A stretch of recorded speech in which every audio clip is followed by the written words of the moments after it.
यूएडी है, कौन सा महकमा है, जो ज़मीन ये सिलेक्ट कर रहे हैं वो ऑलरेडी हमने मिल्कियती ज़मीन वो भी है, शामिलात दे है, वो मिल्कियत ही मानी जाती है रेवेन्यू के हिसाब से, वो हमने ऑलरेडी स्पोर्ट्स ग्राउंड के लिए दी है, तो इसलिए हम सवाल ही नहीं ईटीपी के लिए देंगे। नंबर 1। नंबर 2, 48 कनाल यहाँ मिल्कियत है किसी की, उसमें से भी ये बनाना चाहते हैं, हम नहीं देंगे। अगर कहीं सरकारी ज़मीन होगी ये बनाए, और अगर बनना चालू रखा है तो उस साइड में बनाए, उनके पास ज़मीन है। तो हमारा और कोई ग्राउज नहीं, हमारा ग्राउज है, ये हमारे बच्चों के लिए हमने ज़मीन दी है, हम इसको एसटीपी के लिए इस्तेमाल होने के लिए नहीं देंगे, इसका पूरा दिफा करेंगे, क्यों हमारे पास कानूनी हक है इसका। अगर अमेठी स्कूल की बात भी हम करें तो वहाँ पे बच्चे अपना केस खुद लड़ रहे हैं इसी ग्राउंड की वजह से, तो क्या वहाँ पे कोई इक़दाम उठा कहाँ अमेठी स्कूल के भी सर? तो इंशाल्लाह आपने देखा वहाँ बनने थोड़ा ही दिया, अभी तक तो बनने नहीं दिया, उसमें भी काफी साजिशें, यहाँ सियासी साजिशें हो रही है। छानपोरा ही क्यों सिलेक्ट किया जा रहा है विवाद के लिए? छानपोरा कॉन्स्टिट्यूंसी को ही विवाद के लिए क्यों सिलेक्ट किया जा रहा है?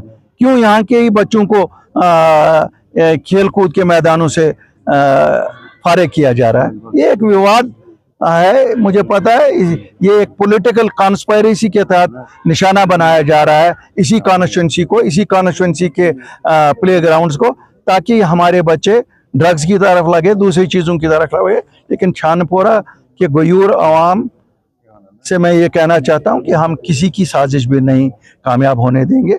ठीक है, ये हो सकता है कि जिस वक्त लोगों ने मैंडेट दिया, मैंडेट उस जमात को दिया जिन्होंने धोखे से मैंडेट लिया, तो वो धोखे से मैंडेट लेके वो लोगों की ज़मीनें नहीं ले सकते, मुझे पूरा यकीन है। और मैं मानता हूं जो चीफ मिनिस्टर है शायद उसकी नॉलेज में नहीं है। जिस वक्त हमने अमेठी की बात हुई, हमने उनकी नॉलेज में लाया, उन्होंने वादा किया कि नहीं कोई नहीं लेगा, लेकिन हम साथ साथ कानूनी चाराजोई भी करते हैं। और मैं एक चीज़ शरेआम बताऊंगा, मैं नहीं छुपा के कहता हूँ, यहाँ पर भी हम हर एक चीज़, अगर हमें कानून का दरवाज़ा भी खटकाना पड़ेगा हम वो भी खटखटाएंगे। सर, राजबाग का जो फ्लाईओवर नया बन रहा है कैसे देखते हैं? वो अच्छी बात है, बन रहा है, ये तो बना हुआ था, ये तो मोटरेबल ब्रिज बना हुआ था, महबूबा जी के नादर शाह है वो, और नादर शाह बाजा सुखाले, अगर तुम चले सुखाले सेक्रेटरी थे वेज ब्यूरो,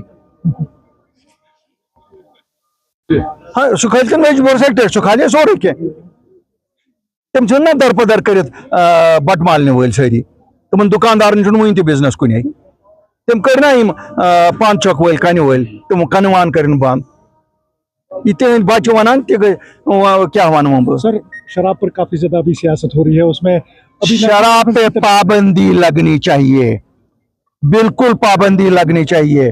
और सच बात यह है कि जब गुजरात में पाबंदी लग सकती है, यहाँ क्यों नहीं?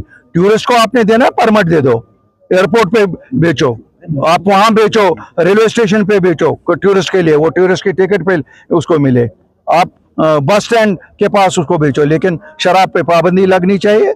पता नहीं नेशनल कॉन्फ्रेंस रात को एक स्टैंड ले रही है, सुबह दूसरा स्टैंड ले रही है, कौन इनको एक टेलीफोन करता कि नहीं इसको पाबंदी नहीं लगाओ? क्या टूरिस्ट, हम टूरिस्ट पे जिंदा है? कौन कहता है हम टूरिस्ट पे जिंदा है? हम अपने ईमान से जिंदा है, और पहले हम मुसलमान हैं, उसके बाद हम अपना बिजनेस देखते हैं।